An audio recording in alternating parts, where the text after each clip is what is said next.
I, for one, am grateful, Mrs. Bush, that they are finally bringing civilization to this savage land. I could not agree with you more, my dear. My daddy settled this land, and I know he'll be looking down on us, pleased at how we help the natives. Yes, they've lost their land, but they've gained access to heaven.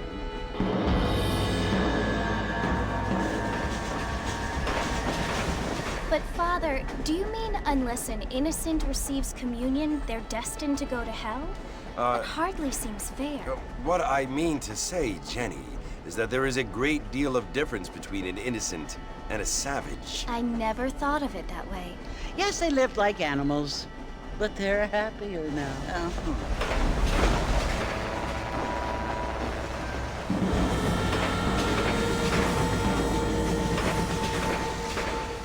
Not only do people now have motor cars, Father, but I heard that pretty soon we will be able to fly. No, only angels can fly, Jenny.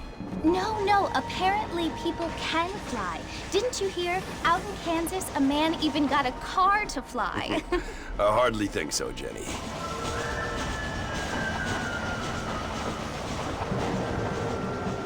Apparently, Mr. Johns wants to run for governor, which is why he's so concerned with cleaning up the state. Nate Johns.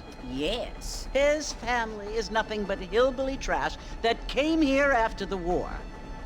I don't want to be judgmental, but this state should not be ruled by such a disgusting family. A family without class. Apparently. The Johns family have made a lot of money, and he has a lot of friends in politics. Mrs. Bush, money isn't everything. There are many things that money cannot buy. It seems that money can buy voters, though.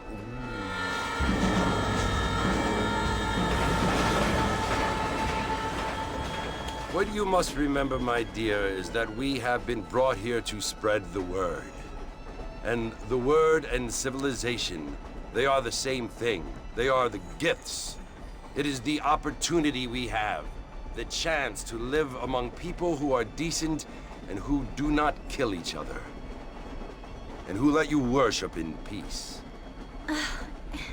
It's so confusing, Father. Sometimes I find it impossible to make the distinction between a loving act and a hateful one. I mean, they often seem to be the same thing. Yes, Jenny, it is confusing. But you only have to ask me if you need help. Indeed. Well, here we are, Mrs. Bush. Armadillo.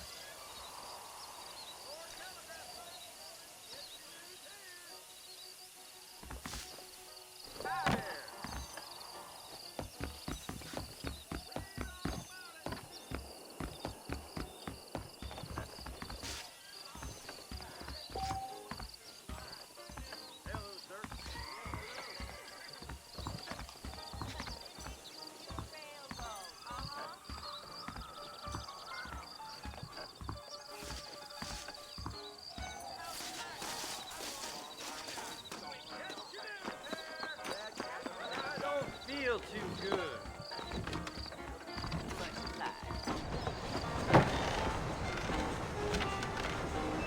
Mr. Marston! Mr. Marston, over here!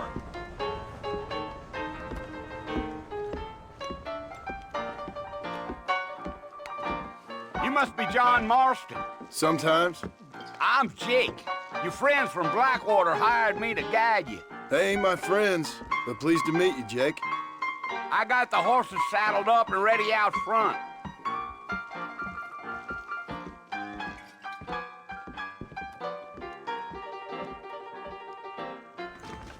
Appreciate it.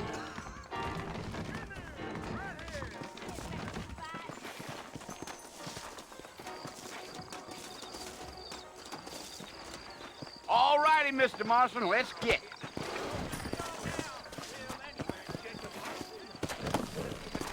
steer clear of Pleasant's house if I Take it were you. easy until we're out of Bad town. chaps live up Ain't no that way. point in causing a ruckus. Come on.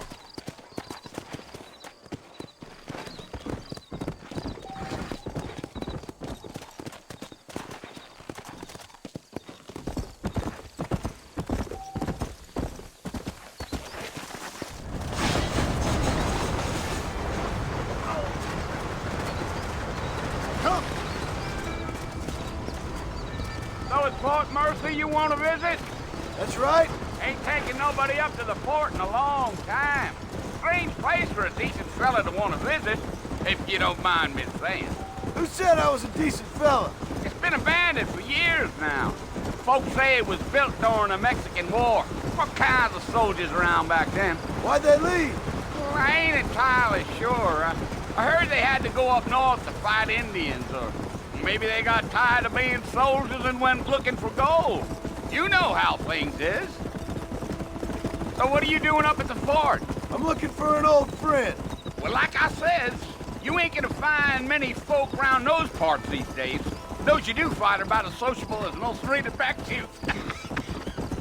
I mean, I ain't one to judge a man by the company he keeps, but... Well, he ain't been friends for a long time.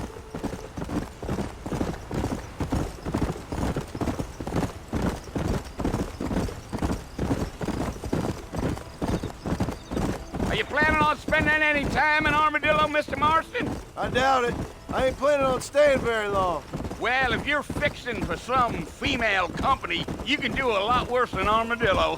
Fine as cream gravy they are. Not like Thieves' Landing.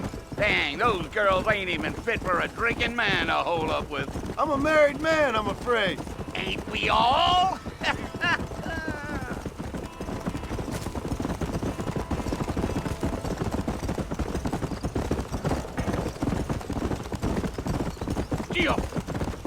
Yeah, so it was the marshal who hired me, Lee Johnson. Do you know him? I think I heard his name. Says he got a telegram from some Blackwater big bugs asking for a guide. I guess it's none of my business. That's right.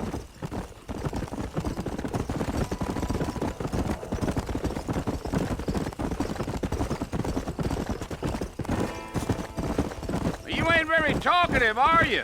Nope. I'm just chewing the dog, mister. It's how I am. I don't mean nothing by it. Trust me. There's things you're better off not knowing.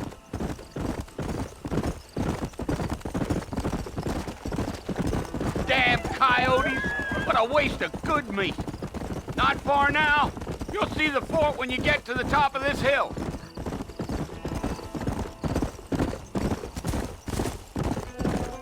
Yeah, yeah. Hey. Listen, mister. This here is what's left of Fort Mercer. Some gang rode in and took the place over. So I understand. This is where we part ways, friend. You have yourself a good time.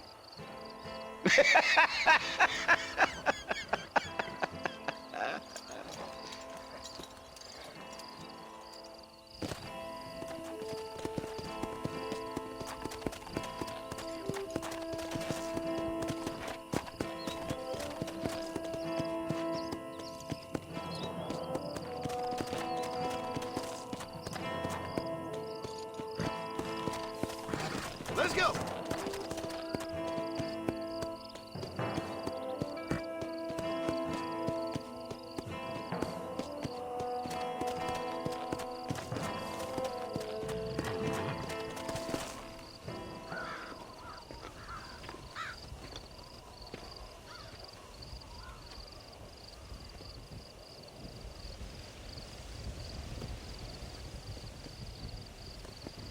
Bill! Bill, I've come for you! Bill Williamson! Come out here right now! Go away now, John. Don't make me kill you. Nobody needs to kill anyone, Bill.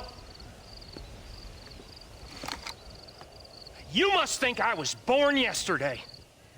You always did think I was an idiot. That ain't fair, Bill. You were as my brother. I've come to try to save you. Oh. Do I look like I need saving? Bill, please. They want to kill us all. I can help you. Well, you never tried to save me before. You only seemed to save yourself. Bill, I implore you think about this. You implore me? You implore me. You always were one for fancy words. Oh. Well, things are different now, John. Now I'm in charge! No more Dutch! And no more you. Implores. I implores you to go back and tell them to send someone just a little bit more impressive next time. Well? Oh. Poor John.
Well, you're alive.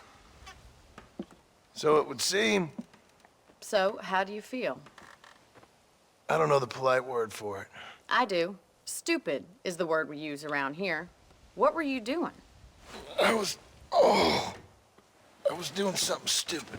Well, you'll be okay. Once you didn't die, the doctor said you'd be fine. He got the bullets out a couple days ago. Good. It cost us $15. I'm sorry, madam. Should have left me there to die. Did you want to die? I mean, was that it? Was that why you went straight out to Fort Mercer and picked a fight with the worst bandit in the county? To die, Mr. Mr. Marston. John Marston. Bonnie McFarland. Miss Bonnie McFarland. Well, you may be right, Miss McFarland. I don't know. So what were you doing? I was trying to give Mr. Williamson a chance. For old time's sake. You know Bill Williamson? Knew him. A long time ago. Well, what was he like? Dumb. Just like you. Thank you, miss. See my hat? I have. And, what will you do now? Now I'm gonna take my time and go after him the less kind way. Well, that sounds very fun, Mr. Marston. Quite heroic, just like in those penny dreadfuls my brother used to read. Meanwhile, if you'll excuse me, I've got a ranch to run. Of course, if you're feeling better, why not take a ride with me later? Help me patrol the perimeter. You can earn back some of that money we wasted on doctor's bills. Of course. And thank you. For saving my life, I mean. Next time, Mr. Marston, I strongly recommend you don't try to lose it quite so earnestly. I'll bear that in mind.